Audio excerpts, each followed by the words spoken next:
नमस्कार, सगरमाथा प्राइम समाचारमा स्वागत छ। म कुलचन्द्र विष्ट। नमस्कार, म मेनुका श्रेष्ठ। सुरुमा मुख्य समाचार। कांग्रेसले विप्लव समूहको समर्थन गर्नु दुखद रहेको प्रधानमन्त्री ओलीको आरोप। विखण्डनवाद समाप्त पार्दा छाती नपिट्न आग्रह। कर्मचारी समायोजनको काम सम्पन्न। स्थानीय तहमा 66,908, प्रदेशमा 22,297 र सङ्घमा 48,409 कर्मचारी समायोजन। विगत 3 महिनादेखि तलब नपाएको भन्दै बागमती सिँचाइ आयोजना सर्लाहीमा कार्यरत कर्मचारीहरू आन्दोलित। 255 जना जालादारी कर्मचारी पीडित। अमेरिका र चीनबीच पछिल्लो चरणको व्यापार वार्ता बेजिङमा सुरु हुँदै वार्ता चाँडै टुङ्गिने अमेरिकी राष्ट्रपति ट्रम्पको विश्वास। र भारत भ्रमणमा रहेको 19 वर्ष मुनिको नेपाली क्रिकेट टोलीले 5औं अभ्यास खेल खेल्यो। भारतको आन्ध्र प्रदेशको टिम 5 विकेटले पराजित।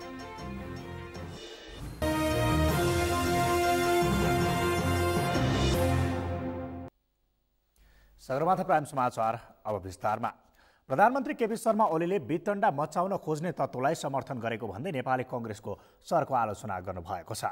आज काठमाडौँमा नेपाल कम्युनिस्ट पार्टीको प्रदेश 3 कमिटीको पहिलो बैठक तथा शपथ ग्रहण कार्यक्रमलाई सम्बोधन गर्दै प्रधानमन्त्री ओलीले आफूलाई लोकतन्त्रवादी भन्नेले विप्लव समूहलाई समर्थन गर्नु दुखद रहेको भन्दै कांग्रेस नै आफ्नै चरित्रका कारण नै समस्यामा परेको पनि टिप्पणी गर्नुभयो। मुलुकबाट विखण्डनवाद समाप्त गर्दा पनि कांग्रेसले छाती पिटेको उहाँले आरोप लगाउनुभयो। प्रधानमन्त्री ओलीले विप्लव समूह पार्टी नभई कुनै गिरोह भएको बताउनुभयो। कम्युनिस्टको बरको ओढेर जे पनि गर्न पाइन्छ भन्ने नसोच्न विप्लव समूहलाई प्रधानमन्त्री ओलीले चेतावनी दिनुभयो।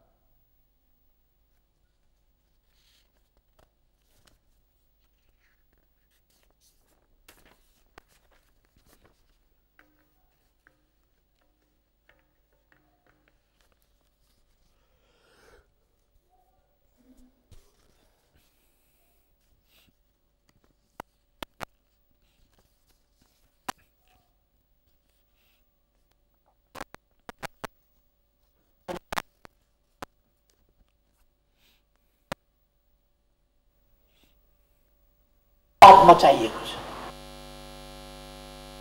नेकपाका अध्यक्ष समेत रहनुभएका ओलीले पार्टीमा कसैलाई काखा र कसैलाई पाखा नगरिने प्रतिबद्धता जनाउनु भयो। गुटबन्दीले आफैलाई हानि हुने भन्दै उहाँले गुटबन्दीका कारण कमजोर हुने र बलियो हुँदा सरकारमा पुग्ने जिकिर गर्नुभयो।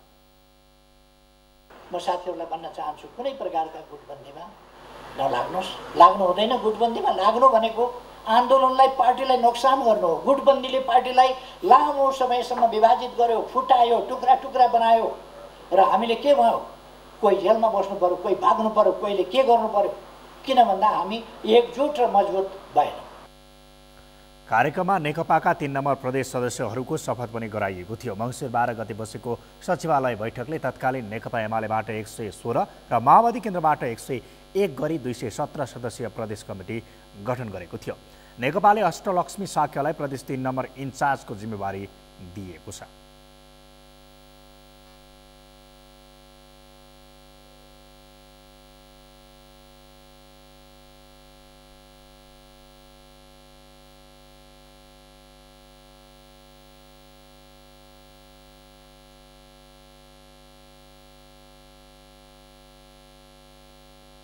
सरकारले सेना परिचालनको विषयमा अनावश्यक बहस नगर्न आग्रह गरेको छ। मन्त्री परिषद बैठकको निर्णय सार्वजनिक गर्न आज सञ्चार मन्त्रालयमा आयोजित कार्यक्रममा सञ्चार तथा सूचना प्रविधि मन्त्री गोकुल बास्कोटाले नेपाली सेनाको बारेमा अनावश्यक भ्रम फैलाउने काम नगर्न आग्रह गर्नुभएको हो। सरकारको योजनालाई सफल पार्ने कर्तव्य र जिम्मेवारी बोधका साथ स्थापना भएको निकाय भएकाले ती निकाय र सरकारबीच भ्रम फैलाउने कामको कुनै औचित्य नरहेको उहाँले बताउनुभयो। हामीले बारम्बार भनिरहेका छौँ, नेपाली सेना नेपाल सरकारको मातहतको निकाय हो। सरकारले लिने निर्णयहरू प्रति उसको न कहिल्यै विमति छ न रहन्छ। नेपालको लामो नेपाली सेनाको आफ्नो इतिहासमा पनि उसले राजनीतिक नेतृत्वको अर्थात् सरकारको निर्णयहरूलाई हमेसा फलो गर्दै आएको छ। कहाँनेरि अन्तर्विरोध देख्नु वा अन्तर्विरोध चर्काउन कसैले प्रयत्न गर्यो ती कुराहरू सत्य होइनन्, गलत हुन्। र यो त कस्तो भयो भने कथाहरू आफै उत्पादन गर्ने र आफै कथा उत्पादन गरेर आफैले विमोचन गरेर त्यसको समालोचना पनि गर्ने जस्तो प्रवृत्ति हावी भएको छ। उहाँले द्वन्द्वलाई उत्साहित र प्रोत्साहित गर्ने काम नगर्न सबैलाई सचेत गराउनु भयो। आतंकवादी क्रियाकलाप र चरित्रलाई सरकारले पराजित गर्ने उहाँले दाबी गर्नुभयो। मुलुकको शान्ति सुरक्षामाथि रमाइलोमा धावा बोल्ने र अवाञ्छित लेख प्रसारण प्रकाशन गरी समाज र जनतालाई दिग्भ्रमित पार्ने काम नगर्न उहाँले सञ्चार जगतलाई सचेत गराउनु भयो। संविधान विरोधी क्रियाकलापलाई सरकारले कुनै पनि अवस्थामा स्वीकार्न नसक्ने भन्दै उहाँले कम्युनिस्ट पार्टीको बदख्याई गरेर मुलुकमा द्वन्द्व चर्काउने विषय लोकतन्त्र, न्याय र समानतामा आधारित नभई सामाजिक फाँसीवाद हुने टिप्पणी गर्नुभयो। उपप्रधान एवं स्वास्थ्य तथा जनसङ्ख्या मन्त्री उपेन्द्र यादवले सबै नागरिकलाई निःशुल्क स्वास्थ्य उपचार गर्ने प्रक्रिया सुरु गरिएको बताउनु भएको छ।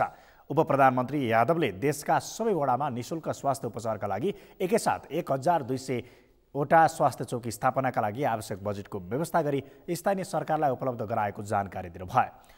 आज संघीय संसदको राज्यका निर्देशक सिद्धान्त, नीति र दायित्वको कार्यान्वयन, अनुगमन तथा मूल्याङ्कन समितिको सिंहदरबारमा बसेको बैठकमा उहाँले स्वास्थ्य सेवाको स्तर उन्नतिका लागि 5वटा अस्पतालहरूबाट विशिष्ट खालको सेवा उपलब्ध गराउने निर्णय पनि गरिएको जानकारी दिनुभयो।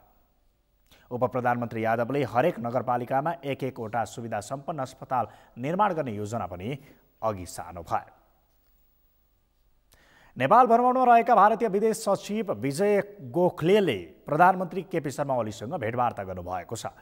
2 दिने नेपाल भ्रमणमा आज काठमाडौँ आउनुभएका गोखलेले प्रधानमन्त्री ओलीसँग द्विपक्षीय हितका विषयमा छलफल गरेको प्रधानमन्त्री कार्यालयले जनाएको छ। यसअघि गोखलेले परराष्ट्र मन्त्री प्रदीप गेवालीसँग समेत छलफल गर्नुभएको थियो। मन्त्री गेवालीसँगको भेटमा समेत द्विपक्षीय हितका विषयमा छलफल भएको परराष्ट्र मन्त्रालयले जनाएको छ।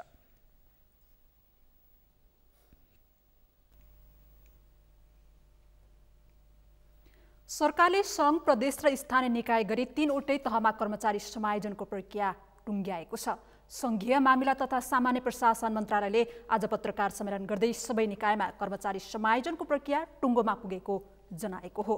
पत्रकार सम्मेलनमा सामान्य प्रशासन मन्त्री लालबाबु पण्डितले यस प्रक्रिया अन्तर्गत कुल 1,37,614 कर्मचारीको दरबन्दी स्वीकृत भएको र त्यसमा 97,588 कर्मचारीको समायोजन गरिएको जानकारी दिनुभयो। मन्त्री पण्डितका अनुसार सङ्घमा 48,409 दरबन्दी स्वीकृत भएकोमा 39,960 कर्मचारी समायोजन गरिएको छ। 7वटै प्रदेश गरेर 22,297 दरबन्दी स्वीकृत भएकोमा 13,821 कर्मचारी समायोजन गरिएको छ। 753 स्थानीय तहमा 66,908 दरबन्दी स्वीकृत भएकोमा 43,807 कर्मचारी समायोजन गरिएको मन्त्रालयले जनाएको छ।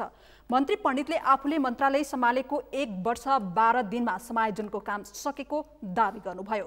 उहाँले सरकार गठन भएको 1 वर्षभित्रै समायोजन गरिसक्ने लक्ष्य भए पनि अनलाइन फारम भर्दा कतिपय कर्मचारीले पूरा विवरण नभरेको र भरेको तथ्याङ्क पनि गलत पाएकाले काम सक्न ढिलाइ भएको बताउनुभयो। कर्मचारीहरूको समायोजनको क्रममा आएका गुनासालाई यसै महिनाभित्र सम्बोधन गरिसक्ने उहाँको भनाइ छ।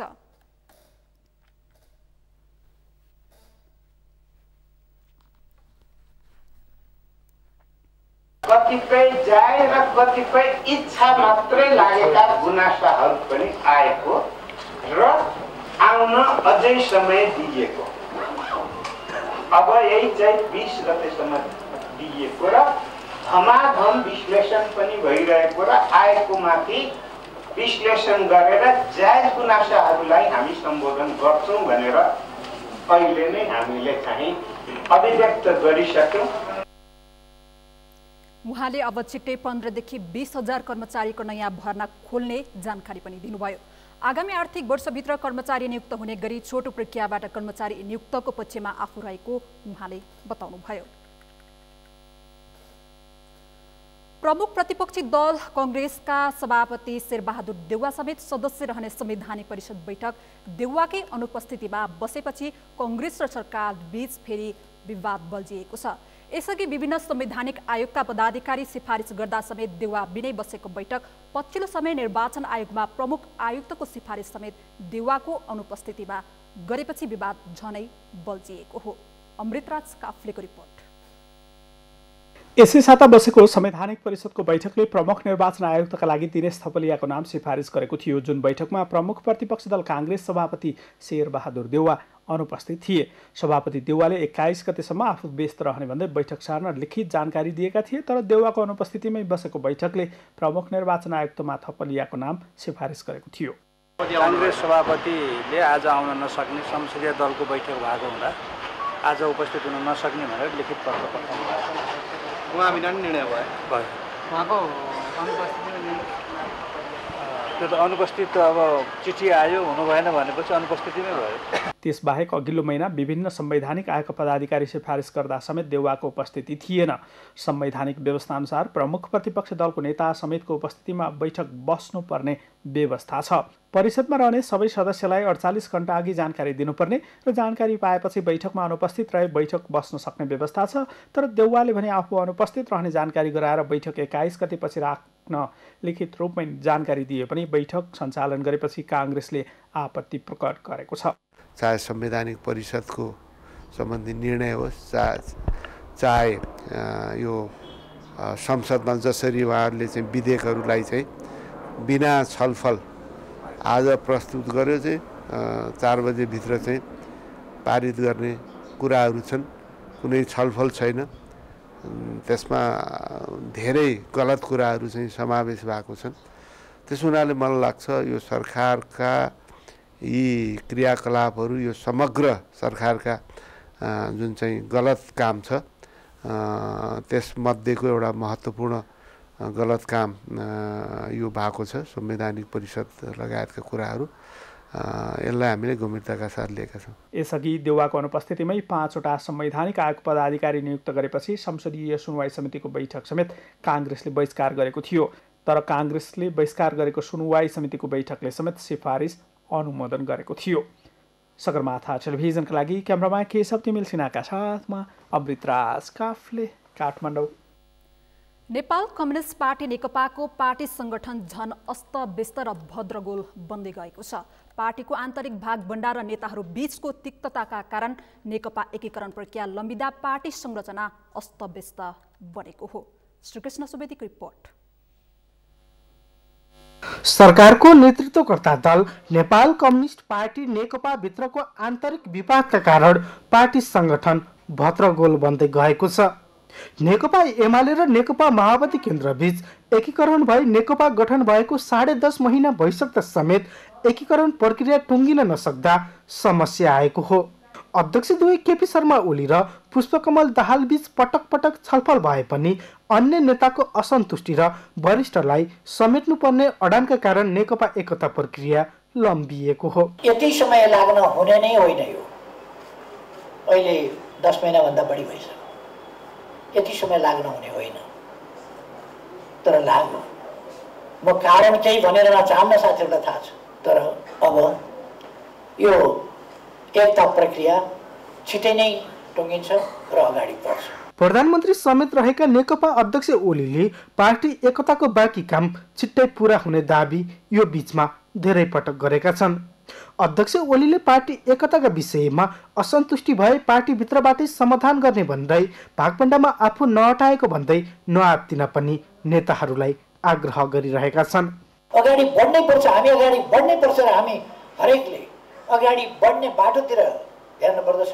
रोमल्लिने होइन, रोमल्लिने, असन्तुष्टि खोज्ने, असन्तुष्टि व्यक्त गर्ने, असन्तुष्टि सुन्ने, असन्तुष्टि बोकेर हिँड्ने, असन्तुष्टि प्रचार गर्ने, अनुशासनहीन ढङ्गले सञ्चार माध्यममा गएर बोल्ने, पार्टीका आन्तरिक कुराहरू पार्टीभित्र नराख्ने, बाहिर गएर सबै छताछुल्ल पनि भन्दैन। त्यो छताछुल्ल भनेको त भएका कुराको छताछुल्ल हुन्छ, नभएका समेत उछाल्ने, त्यस प्रकारका प्रवृत्तिहरू उचित होइन। अमेरिका गएका अर्का अध्यक्ष पुष्पकमल दाहाल बिहीबार स्वदेश फर्किएकाले अब एकताले आकार लिने नेताहरूको दाबी छ। नेकपाको प्रदेश नम्बर 1, 3 र 7 नम्बर प्रदेश कमिटीले शपथ ग्रहण गरे पनि पूर्णता भने पाइसकेका छैनन्। साथै गण्डकी प्रदेश र प्रदेश नम्बर 5 को काम शून्य प्राय छ, जसको कारण प्रदेश कमिटी एकता त लम्बिएको छ, अर्कोतर्फ जिल्ला नेतृत्वको कारण त्यहाँ पनि काम हुन सकेको छैन। सगरमाथा टेलिभिजनका लागि क्यामेरा पर्सन सुरेन्द्र राउतका साथ श्रीकृष्ण सुवेदी, काठमाडौँ।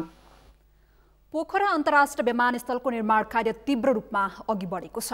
अन्तर्राष्ट्रिय विमानस्थलको काम 1 महिनाभित्रमा सम्पन्न गर्ने लक्ष्यका साथ अघि बढाइएको हो। विमानस्थलको निर्माण थालिएको 14 महिनामा रनवे, टर्मिनल भवन, ह्याङ्गर निर्माण लगायत 30% भन्दा बढी काम सम्पन्न भएको छ।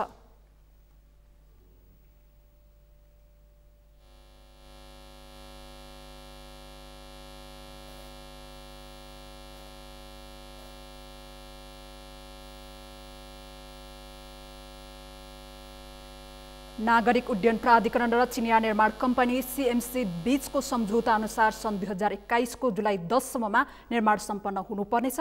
प्राविधिक र प्राकृतिक कुनै अवरोध नआए तोकिएको समय अघि नै निर्माण सम्पन्न गर्ने आयोजनाको दाबी छ। पहिलो पटक प्रधानमन्त्री बन्दा वर्तमान प्रधानमन्त्री KP शर्मा ओलीले 2071 वैशाख 1 गते विमानस्थलको शिलान्यास गरेका थिए।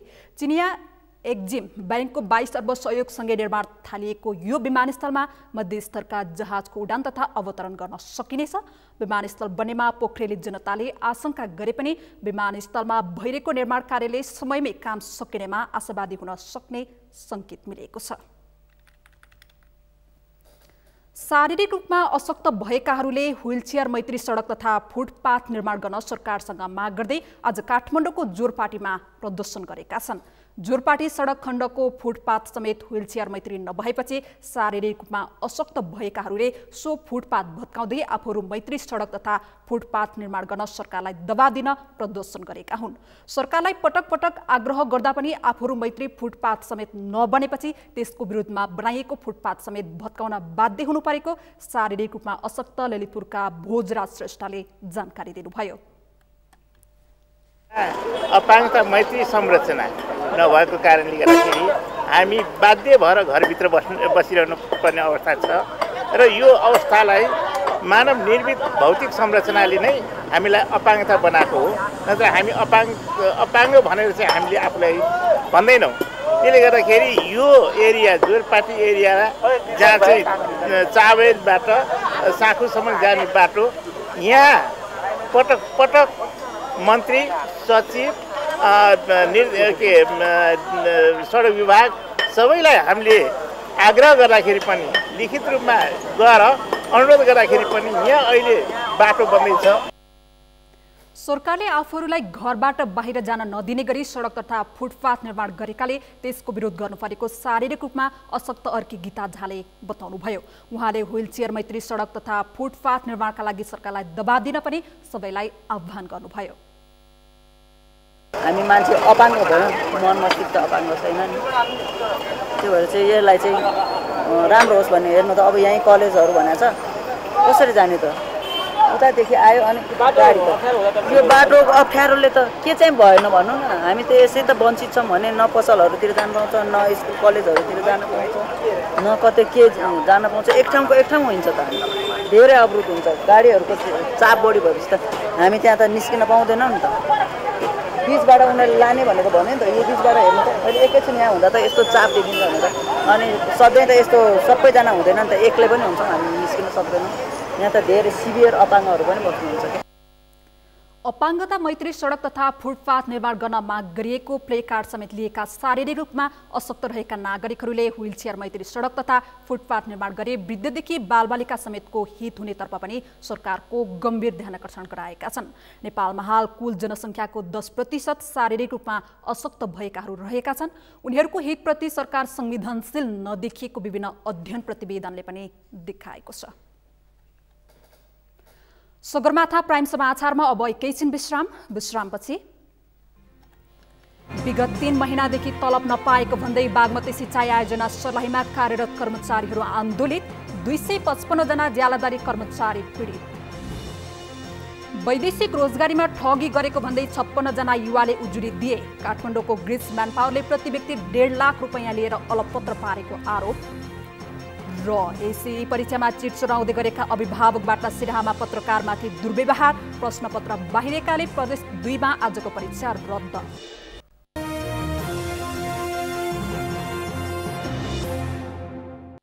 विश्रामपछि सगरमाथा प्राइम समाचारमा स्वागत छ। अब बाँकी समाचार।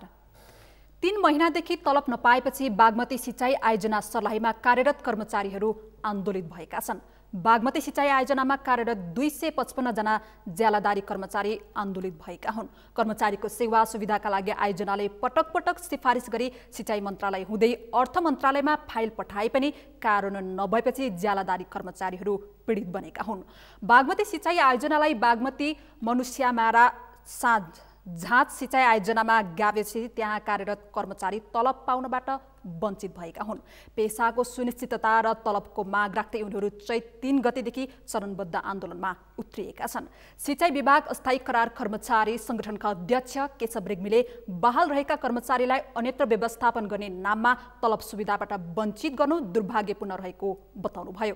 त्यसैगरी बागमती सिँचाइ आयोजना अस्थायी कर्मचारी संगठनका अध्यक्ष अर्जुन प्रसाद कर्णेलले अस्थायी कर्मचारीहरूलाई विस्थापित गर्ने उद्देश्यले विभागलाई अन्यत्र गाभ्ने प्रयास गरिएको आरोप लगाउनुभयो। 2035 सालमा सर्लाही र रौतहटको करिब 46,000 हेक्टर जमिनमा सिँचाइ सुविधा पुर्याउने उद्देश्यले आयोजना स्थापना भएको थियो। स्थापना कालदेखि कार्यरत संयोग कर्मचारीहरू हालसम्म अस्थायी रूपमै कार्यरत छन्।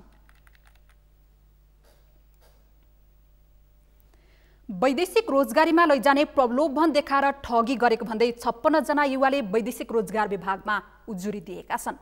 काठमाडौँको सामाखुसे स्थित ग्रिल्स म्यानपावरले युए पठाइदिने भन्दै प्रति व्यक्ति 1.5 लाख रुपैयाँ लिएर अलपत्र पारेको भन्दै पीडित युवाहरूले विभागमा उजुरी दिएका हुन्। आफूहरूलाई अलपत्र पारेको भन्दै म्यानपावरका सञ्चालक गजेन्द्र भण्डारी र चन्द्र थापा विरुद्ध उजुरी दिएको पीडित युवाले बताएका छन्। अहिले म्यानपावर सञ्चालकले आफ्नो फोन नउठाउने गरेको पीडितहरूको गुनासो रहेको छ।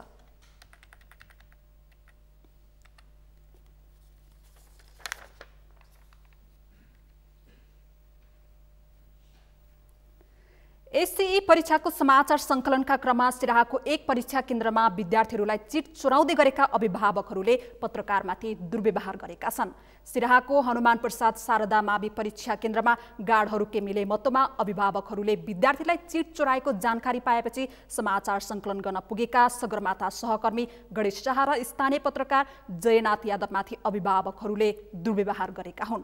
अभिभावकहरूको मिले मतोमा विद्यार्थीहरूले चिट चोरिरहेको भिडियो तथा फोटोहरू खिचेपछि आक्रोशित बनेका अभिभावकहरू पत्रकारहरूमाथि जाइ लागेका थिए। त्यस क्रममा अभिभावकहरूले हुज्जत गर्दै छायाङ्कन गरिएको भिडियो र फोटो मेट्न पत्रकार द्वयलाई बाध्य पारेका थिए। परीक्षा केन्द्रमा चिट चोराएको विषय पर्दाफास हुने डरले आक्रोशित बनेका अभिभावकहरूले पत्रकार द्वय गणेश शाह र जयनाथ यादवलाई केही समय बन्धक बनाएका थिए।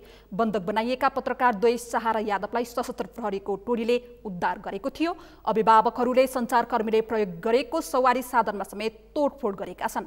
त्यसैगरी प्रदेश 2 का 8वटै जिल्लामा आज भएको विज्ञान विषयको परीक्षा पनि रद्द गरिएको छ।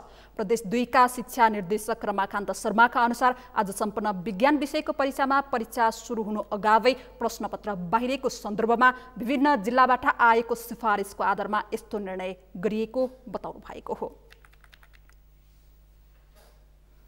रुकुम पश्चिममा अदालतको आदेशअघि मदिरा पसलहरू खुलेर बिक्री वितरण सहज भएपछि पुनः अपराधिक घटनामा वृद्धि भएको जिल्ला प्रहरी कार्यालयले जनाएको छ। जिल्ला समन्वय समिति रुकुम पश्चिमले निर्णय गरेर सबै प्रकारका मदिराहरू जिल्लामा बिक्री वितरण गर्न नपाइने निर्णय गरी फागुन 16 गतेदेखि मदिरा पसलमा समेत सिलबन्दी लगाइए पनि व्यवसायीहरूले अनुमति लिएको मदिरा व्यवसाय गर्न पाउनुपर्ने मागसहित उच्च अदालत सुर्खेतमा मुद्दा हालेपछि अदालतले व्यवसायीको पक्षमा अन्तरिम आदेश गरेको थियो। जस अनुसार पुनः मदिरा खुला भएसँगै केही कम भएको आपराधिक घटनामा वृद्धि भएको जिल्ला प्रहरी कार्यालय रुकुम पश्चिमका प्रमुख प्रहरी नायब उपरीक्षक सुमित खड्काले बताउनुभयो। प्रहरीका अनुसार मदिरा सेवन खुल्ला रहेको कार्तिक मङ्सिर र पुष महिनामा 55 वटा विभिन्न घटना घटेका थिए भने मदिरा बिक्रीमा रोक लगाइएको माघ र फागुन महिनामा 11 वटा मात्र घटना प्रहरीमा आएका थिए। त्यस्तै मदिरा सेवन खुलेको चैतको 1 महिनामा नै 18 वटा मुद्दा दर्ता भएको छ, जसमा हत्या, बलात्कार, सवारी दुर्घटना, सार्वजनिक अपराध र महिला हिंसाका घटनाहरू रहेका छन्। मौसम परिवर्तन भएसँगै आमरूपमा विभिन्न खाले रोगका संक्रमण देखिने गरेको छ। अझ मौसम फेरिने समयमा लाग्ने रुगाखोकीलाई त निकै मामुली समस्या मानिन्छ। तर चिकित्सकका अनुसार यस्ता मौसमी रुगाखोकी अर्थात् सिजनल इन्फ्लुएन्जाका कारण अस्पतालमा बिरामीको चाप बढेको छ भने पछिल्लो 4 महिनाको अवधिमा यही संक्रमणका कारण 18 जनाको मृत्यु भएको छ। शान्ता लम्सालको रिपोर्ट।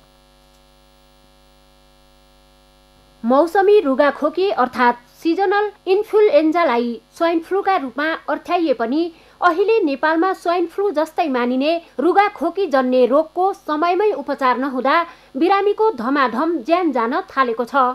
इपिडेमियोलोजी तथा रोग नियन्त्रण महाशाखाका अनुसार मौसमी रुगाखोकी अर्थात् सिजनल इन्फ्लुएन्जा एक प्रकारको भाइरसबाट सर्ने रोग हो र यो एक व्यक्तिबाट अर्कोमा सजिलै सर्न सक्छ। हाच्छिउ गर्दा, खोक्दा, श्वास प्रश्वासको माध्यमबाट सजिलै सर्ने यही रोगका कारण पछिल्लो 4 महिनाको अवधिमा यही संक्रमणका कारण 18 जनाको मृत्यु भएको छ। विशेष गरी रोगसँग लड्ने क्षमता नभएका व्यक्तिलाई सिजनल इन्फ्लुएन्जाले सजिलै आक्रमण गर्छ। नाकबाट पातलो सिङ्गान बग्ने, रुगा लाग्ने, हाच्छिउ आउने, लगातार टाउको दुख्ने र ज्वरो आउने लक्षण देखिएमा तत्काल चिकित्सकको सल्लाह लिन विज्ञहरूको सुझाव छ। नेपालमा स्वाइन फ्लूको अवस्था, म त्यसमा के अनुरोध गर्न चाहन्छु भने नेपालमा अहिले स्वाइन फ्लू देखिएको छैन। अहिले जति मान्छेमा देखिएको छ त्यो चाहिँ त्यसलाई अङ्ग्रेजीमा सिजनल इन्फ्लुएन्जा भनिन्छ। हामी नेपालीमा त्यसलाई चाहिँ मौसमी रुगाखोकी भन्ने गर्छौँ र यो हामीले यो कार्यालयले मात्रै भन्ने होइन कि यसको अन्तर्राष्ट्रिय रूपमा विश्वास सङ्गठनले नै अहिले जुन देखिएको यो जुन इन्फ्लुएन्जा छ यसलाई चाहिँ मौसमी इन्फ्लुएन्जा अर्थात् सिजनल इन्फ्लुएन्जा भनेर नामाकरण गरेको अवस्था हो। त्यही भएर यो स्वाइन फ्लू होइन भन्ने कुरा म यहाँहरूको च्यानल मार्फत दर्शकहरूलाई पनि म निवेदन गर्न चाहन्छु। यो रोगका जीवाणु सजिलै सर्ने भएकाले भिडभाड भएको स्थानमा हिँडडुल गर्न, मास्क प्रयोग गर्न, साबुन पानीले हात धुन तथा व्यक्तिगत सरसफाइमा बढी जोड दिन चिकित्सकले सुझाव दिएका छन्। सर्वसाधारणमा स्वाइन फ्लूका रूपमा अर्थ्याइए पनि अहिले मुलुकका अधिकांश भागमा मौसमी रुगाखोकी अर्थात् सिजनल इन्फ्लुएन्जाको संक्रमण देखिएको र यसका बिरामीमा घाँटी दुख्ने, एक्कासी ज्वरो आउने, रुगाखोकी लाग्ने र शरीर दुख्ने लक्षण देखिने चिकित्सकहरू बताउँछन्। र जो व्यक्तिहरूलाई एक्कासी ज्वरो आयो, टाउको दुख्यो, सामान्य घाँटी दुख्ने, रुगाखोकी लाग्ने जस्तो भयो, मासु कर्करिलो छ भने त्यसलाई हामी इन्फ्लुएन्जा लाइक इलनेस भन्छौँ। त्यस्ता लक्षण देखिने बित्तिकै तुरुन्त चिकित्सकको सल्लाह लिनु जरुरी छ। विज्ञहरूका अनुसार मौसम परिवर्तन हुने समयमा मानिसमा लाग्ने इन्फ्लुएन्जाका A, B र C का भाइरस बढी सक्रिय हुन्छन्, जुन स्वाइन फ्लू होइन तर यसका लक्षणहरू मिल्दा जुल्दा मानिन्छ। H1N1 PDM09 जसलाई सर्वसाधारण स्वाइन फ्लू पनि भनेको छ, यो मात्र नभइकन इन्फ्लुएन्जा B भन्ने पनि देखिया छ र पक्कै पनि अहिले अलिकति रुगाखोकी लागेर ज्वरो भएर आउने बिरामी बढेको छ, जसलाई अहिले हामीले हाम्रो भाषामा चाहिँ सिजनल फ्लू अथवा मौसमी फ्लू भन्ने गरेका छ। विशेष गरी सिजनल इन्फ्लुएन्जाको संक्रमणबाट बच्न सरसफाइ र खानपान मुख्य शर्त हो। सगरमाथा टेलिभिजनका लागि क्यामेरामा अजय हाकजुका साथ शान्तालम्साल, काठमाडौँ।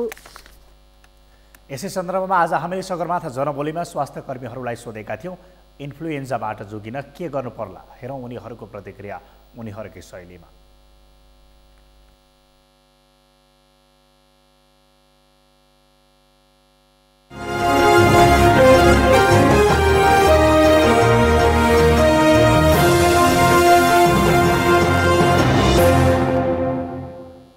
इन्फ्लुएन्जा भनेको एउटा भाइरसले गर्दा हुन्छ अनि यो चाहिँ एकदमै सर्ने रोग हो। अब यसबाट बच्नको लागि त्यो मास्कहरू लगाउनु पर्छ अनि बाहिर गइसकेपछि हातहरू राम्रोसँग साबुन पानीले हातहरू धुने, मास्क लगाएर हिँड्नु पर्यो। यो भनेको श्वास प्रश्वासबाट सर्ने रोग हो, त्यही भएर मास्क लगाउनु एकदमै इम्पोर्टेन्ट हुन्छ यसमा। र सेकेन्ड भनेको चाहिँ हामीले साबुन पानीले हातहरू धुनुपर्छ। अनि थर्ड भनेको चाहिँ यो ज्वरो एकदम हाई ग्रेड ज्वरो आइरहेछ अनि रुगाखोकीहरू लागिरहेछ भने उनीहरूले चाहिँ तुरुन्तै आफ्नो नजिकको चिकित्सामा गएर आफ्नो जाँच गराउनुपर्छ। मास्क लगाएर हिँड्नुपर्छ। हाँच्चिउ गर्दाखेरि, खोक्दाखेरि, सिकान फाल्दाखेरि चाहिँ मुख छोप्ने गर्दा राम्रो हुन्छ। अनि बाहिरबाट आउँदाखेरि चाहिँ हात खुट्टा हातहरू धुने, साबुन पानीले हात धुने। अनि हाई रिस्क इन्डिभिजुअल्सहरू छ भने चाहिँ उनीहरूलाई एनुअली भ्याक्सिन पनि लगाउने व्यवस्था छ। झोलिलो पदार्थहरू प्रशस्त रूपमा खाने अनि त्यसपछि मास्कहरू प्रयोग गर्ने, अरूलाई पनि सार्नु भएन हैन। विशेष गरेर आछ्यौँ गर्दाखेरि आफूले युज गर्नु पर्यो। तुलसीको पात, अदुवाको रसहरू बनाएर झोल गराएर खाने। सुरु हुनुभन्दा अगाडि नै हामीले इन्फ्लुएन्जा भ्याक्सिन लगायो भने जोगिन सकिन्छ के, त्यो एउटा भयो। अर्को चाहिँ मास्क लगाउने, हातहरू धुने बानी बसाल्नु पर्यो। बाहिर कतै गएर आयो भने हाइजिन मेन्टेन गर्नु पर्यो। झोलिलो पदार्थहरू बढी खानु पर्यो र खानपिनको कुराहरूमा सरसफाइको कुराहरूमा एकअर्काको कन्ट्याक्टको विषयहरूमा चाहिँ हामी क्लियरली भएर बस्नुपर्ने हुन्छ। यति गर्यो भने करिब करिब सिजनल फ्लूबाट बच्न सकिन्छ। यस जनबोलीका प्रायोजक हो आफ्नो विश्वास हो त्रिशक्ति सिमेन्ट। मातृशिशु मृत्युदर घटाउन स्याङ्जाको वालिङ नगरपालिकाले सचेतना अभियान थालेको छ। सुनौलो 1000 दिन कार्यक्रम मार्फत नगरपालिकाले सुनौलो 1000 दिनमा आमा र बच्चालाई स्वस्थ राख्न पोषण सम्बन्धी तालिम र अन्डा वितरण गर्दैछ। श्रीकृष्णको रिपोर्ट। सुनौला 1000 दिनका आमा र बच्चालाई स्वास्थ्य राख्न वालिङ नगरपालिकाले विशेष अभियान सुरु गरेको छ। वडा नम्बर 1 बाट सुरु भएको यो अभियान अन्तर्गत गर्भावस्थादेखि गर्भवती भएको सुनौलो 1000 दिनसम्म आमा र बच्चालाई अन्डा उपहार प्रदान गर्नुका साथै क्षमता अभिवृद्धि र पोषण सम्बन्धी तालिम सञ्चालन थालेको छ। यो कार्यक्रमले गर्भवती महिलाले समस्या लुकाउन छाडेको र पोषण कार्यक्रम प्रभावकारी भएको छ। अवस्था चिजहरू हामी चाहिँ बजारबाट लिएर आएर खाने गर्छौँ। वास्तवमा त्यसले चाहिँ यो नकारात्मक प्रभाव स्वास्थ्यमा पारेको हुन्छ। त्यसैले हाम्रो चाहिँ घर गाउँमै छत साग सब्जी यताउति फर्सी आज हामीले गाजरको हलुवा बनाएर चाहिँ हामीले चाहिँ खुवायौँ। अब हामीले पनि त्यहाँ अन्डा चाहिँ पनि कमसेकम चाहिँ 1 क्रेट हामीले वितरण गरौँ। कमसेकम हामीले 1 महिनालाई दिँदाखेरि पनि अब कमसेकम कुखुरा पालेर चाहिँ उहाँले अन्डा खान चाहिँ अब चाहिँ र मासुको लागि घरमै पालेर प्रयोग गर्न सक्नु। घरकै सामानबाट पौष्टिक आहार बनाउने जानकारी पाउँदा स्थानीय महिला पनि खुसी छन्। महिला तथा बालबालिकाको क्षमता बढाउन यो अभियान प्रभावकारी बनेको सुनौलो 1000 दिनका आमाहरूको भनाइ छ। अनुभव त गरिसकेको तैपनि अझै पनि यत्रो समूहमा आएर यसरी हामीले अनुभव गर्दाखेरिमा यस्तो रहेछ भनेर हामीले बच्चाहरूलाई यस्तो गर्न सक्न पर्छ, यस्तो गरे राम्रो हुने रहेछ, यिनीहरूको स्वास्थ्य यस्तो हुन्छ भनेर सबै कुरा सिकियो जानियो। बालबच्चाहरूलाई कसरी पोषणयुक्त खानेकुराहरू खुवाउने भन्ने विषयमा कसरी के खुवाउने गाजर हरियो तरकारी सागपातहरू गेडागुडीहरू मिसाएर खुवाउने पकाउने। यो साराले दिएको कार्यक्रममा यो हाम्रो सानो बच्चाहरूलाई लिटो जाउलो यस्तो पोषणयुक्त खाना खुवाउनु पर्दो रहेछ, दिमाग बढ्दो रहेछ भन्ने थाहा पाएँ। अन्डाले पनि एकदम राम्रो फाइदा गर्दो रहेछ भन्ने कुरो थाहा भयो। अनि यो 1000 दिनको आमाहरूले पनि पोषणयुक्त खाना र बच्चाहरूलाई साथै सफा सुग्घर हात धुने बानी त्यो सबै कुरा ज्ञान भयो। महिला लक्षित कार्यक्रम अन्तर्गत ओडाभित्रका 180 जना लाभान्वित भएका छन्। अभियान अन्तर्गत हरेक बार खाना 4 भन्ने नारालाई सार्थकता दिन घरमै पाइने फर्सी गाजर पिठोबाट पौष्टिक खाना बनाउने विधि सिकाइन्छ। सन्तान जन्मिसकेपछि त्यसलाई खोपसित जोड्ने र उसले कुन समयमा खोप लाउनु पर्ने हो त्यो खोप लाउने पनि टेलिफोनमा मोबाइलमा चाहिँ SMS आउने खबर गर्ने, त्यसको फलोअप फेरि महिला स्वयंसेविका हुँदै हेल्थ सेन्टर हेल्थ पोस्ट नगर स्वास्थ्य क्लिनिकसम्म पुग्ने र उहाँहरूले पनि फलोअप गर्ने र हरेक नागरिक 4 पटक गर्भ परीक्षणदेखि लिएर खोपमा कोही नछुटोस्। घर घरमा गएर सबैलाई सचेत बनाउँदै मातृशिशु मृत्युदर घटाउने यो अभियान प्रभावकारी छ। यस्ता अभियान विस्तारै देशका सम्पूर्ण गाउँ-गाउँसम्म पुर्याउन सक्नुपर्छ। सगरमाथा टेलिभिजनका लागि श्रीकृष्ण सिगदेल, स्याङ्जा। सगरमाथा प्राइम समाचारमा पुनः एकैछिन विश्रामपछि। अमेरिका र चीनबीच पछिल्लो चरणको व्यापार वार्ता बेजिङमा सुरु हुँदै वार्ता चाँडै टुङ्गिने अमेरिकी राष्ट्रपति ट्रम्पको विश्वास। र भारत भ्रमणमा रहेको 19 वर्ष मुनिको नेपाली क्रिकेट टोलीले 5औं अभ्यास खेल खेल्यो। भारतको आन्ध्र प्रदेशको टिम 5 विकेटले पराजित।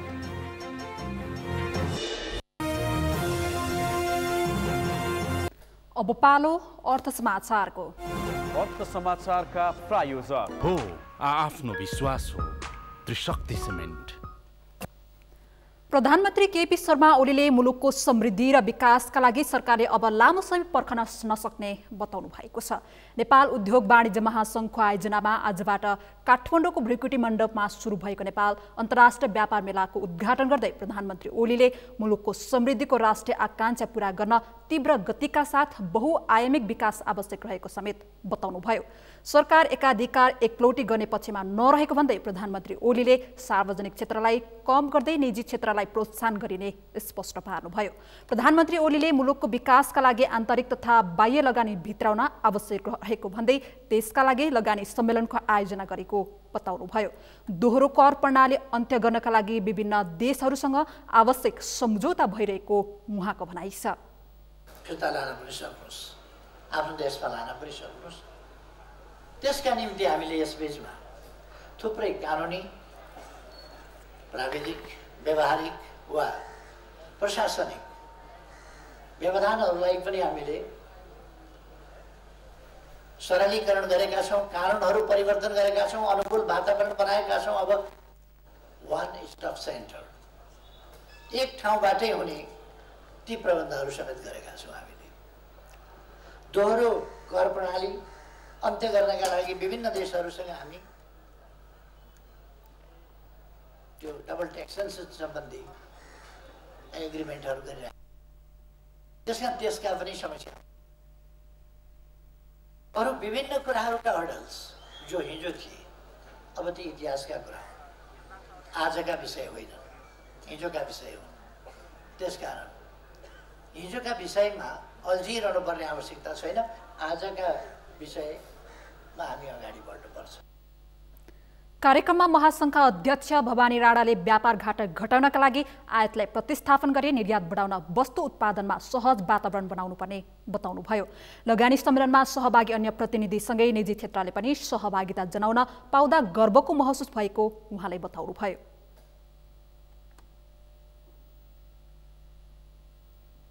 नेपाली उत्पादनका सामानहरू प्रदर्शनी नेपालमा मात्र सीमित नगरी विश्व बजारमा स्थापित गर्नको लागि यस्ता महोत्सवहरूले सहयोग गर्छ भन्ने हामीलाई लागेको छ।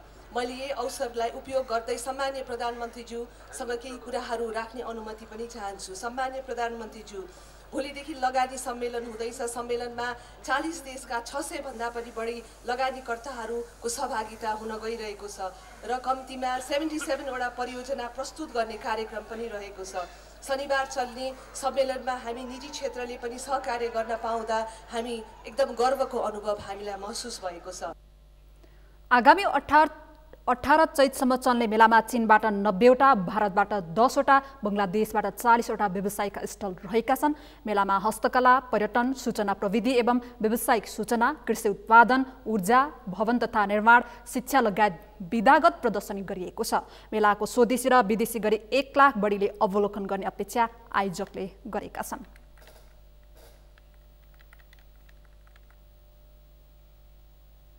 यो सँगै हामी सगरमाथा प्राइम समाचारको अन्त्यमा छौँ। अन्त्यमा मुख्य समाचार फेरि एकपटक।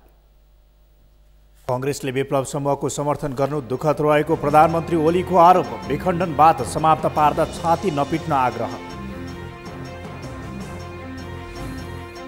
कर्मचारी समायोजनको काम सम्पन्न। स्थानीय तहमा 66,908, प्रदेशमा 22,297 र सङ्घमा 48,409 कर्मचारी समायोजन। विगत 3 महिनादेखि तलब नपाएको भन्दै बागमती सिँचाइ आयोजना सर्लाहीमा कार्यरत कर्मचारीहरू आन्दोलित। 255 जना जालदारी कर्मचारी पीडित।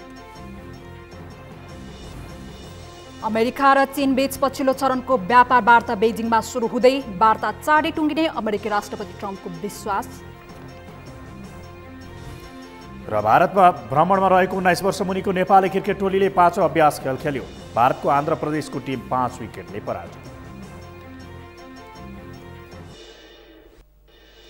हवस् त सगरमाथा प्राइम समाचार अहिलेलाई सकियो। तपाईँ समाचार बुलेटिनका साथै सगरमाथा टेलिभिजनका सम्पूर्ण कार्यक्रम www.sagarmatha.tv मा पनि पढ्न र हेर्न सक्नुहुनेछ। साथै युट्युबमा youtube.com/सगरमाथा टिभी नेपालमा हेर्न सक्नुहुनेछ। मोबाइलमा प्ले स्टोर तथा एप स्टोरमा गई सगरमाथा टिभी एप डाउनलोड गरी हामीलाई प्रत्यक्ष हेर्न सक्नुहुनेछ। साथै तपाईँ हामीलाई फेसबुकमा पनि facebook.com/STV नेपालमा फलो गर्न सक्नुहुनेछ। समाचारको शिखर, नेपालको गौरव, नेपालको पहिलो न्युज च्यानल सगरमाथा टेलिभिजन हेर्दै गर्नुहोला। नमस्कार।